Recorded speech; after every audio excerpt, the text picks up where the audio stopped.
बिस्मिल्लाहिर्रहमानिर्रहीम। अस्सलाम वालेकुम दोस्तों, कैसे हैं? खैरियत से हैं? अल्लाह ताला आपको अपनी हिफ्ज़ व मान में रखे। अल्लाह ताला आप पर अपना करम फजल फरमाए, खुश रहें, आबाद रहें, अपने दोस्त अपने भाई को दुआ में याद रखें।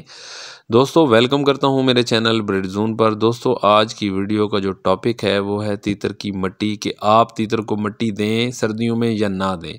तो उसी हवाले से वीडियो बनाई है, तो वीडियो को शुरू से लेकर आखिर तक देखा करें। और जो दोस्त मेरे नए हैं मेरे चैनल पर, उन दोस्तों से गुजारिश है कि मेरे चैनल को ज़रूर सब्सक्राइब करें और साथ बेल आइकन को भी दबा दें। और जैसे ही मैं कोई नई वीडियो अपलोड करूंगा, बेल आइकन की वजह से आपको मेरा नोटिफिकेशन मिल जाएगा, तो आप वो वीडियो भी देख सकते हैं। तो आएँ दोस्तों वीडियो को शुरू करते हैं। दोस्तों तीतर के जो भी शौकीन है, चाहे वो काले तीतर के शौकीन है, चाहे वो गोरे तीतर के शौकीन है, तीतर के लिए मट्टी इंतहाई ज़रूरी होती है। जैसे हम पानी से नहाते हैं, हमारे लिए पानी बहुत ज़रूरी होता है नहाने के लिए, इसी तरह तीतर के लिए मट्टी इंतहाई ज़रूरी होती है।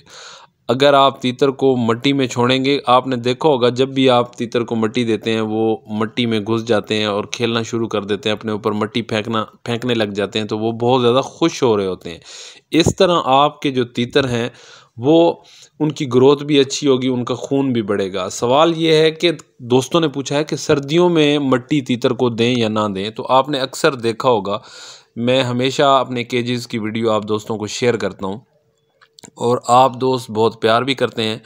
तो मैंने हमेशा आपने मेरे केजेस को देखा होगा, केजेस के अंदर मट्टी है, मट्टी के अंदर मैंने थोड़ा बहुत कचरा डाला हुआ है थोड़ी मिकदार में, ताकि अगर मौसम ख़राब है या बारिश है, अगर वो रात को बैठते हैं, कहीं सोते हैं तीतर, तो वो उस कचरे के ऊपर बैठते हैं। मैंने अक्सर देखा है कचरे के ऊपर ही उन्होंने एक जगह बनाई हुई होती है, उस पे बैठे होते हैं, तो वो कचरा उनको सर्दी से बचाता है।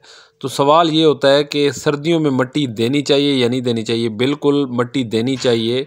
और जब भी अगर आपके केजेस के रुख उस जगह पे बने हुए हैं जहाँ पे धूप नहीं आती, तो आप अपने तीतर को बाहर निकालें छोटे पिंजरों में और धूप पे रखें, धूप पर उनको मट्टी दें।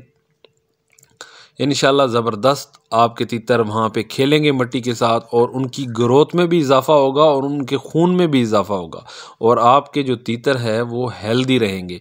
ये काले तीतर वालों के लिए भी यही बात मैं अर्ज़ करूँगा कि असल जो सवाल था वो काले तीतर के दोस्तों का ही था, काले तीतर के जो शौकीन दोस्त थे उनका ही था कि सर्दियों में क्या आया, हम इनको मट्टी दे सकते हैं या नहीं दे सकते। दे सकते हैं, बिल्कुल दे सकते हैं। धूप में रख कर आराम से मट्टी दें। और बाज़ औक़ात दोस्त धूप पे बाहर नहीं निकालते, तो उसकी वजह से इनके अंदर जो है जुएँ पड़ जाती हैं, जुएँ फिर इनका खून चूसती हैं, जिसकी वजह से जो आपका तीतर है वो कमज़ोर होना शुरू हो जाता है। और अगर फ़र्ज़ करें आप धूप में उनको मट्टी देते हैं, तो जब जैसे ही वो मट्टी में खेलेंगे, अपने पैरों में चोंचे मारेंगे, इंशाल्लाह सारी जुओं को बाहर निकाल फेंकेंगे। जितने भी तीतर के शौकीन हैं, चाहे वो काले के हैं चाहे वो गोरे के हैं, एक दिन छोड़कर अपने तीतरों को धूप में रख कर मट्टी दिया करें, ताकि आपके तीतर की ग्रोथ भी अच्छी रहे, उनका खून भी बढ़े और वो खुश रहें। उम्मीद करता हूँ दोस्तों आपको वीडियो पसंद आएगी। इंशाल्लाह काफ़ी टाइम के बाद मैं वीडियो अपलोड कर रहा हूँ, जिसकी वजह कुछ मेरी मसरूफ़ियत थी। इंशाल्लाह वीडियो आती रहेगी, आप इसी तरह प्यार करते रहें। अल्लाह ताला आपको अपनी हिफ्ज़ व मान में रखे, अल्लाह ताला आप पर अपना करम फजल फरमाए। अपने दोस्त अपने भाई को दें इजाज़त। अल्लाह हाफ़िज़।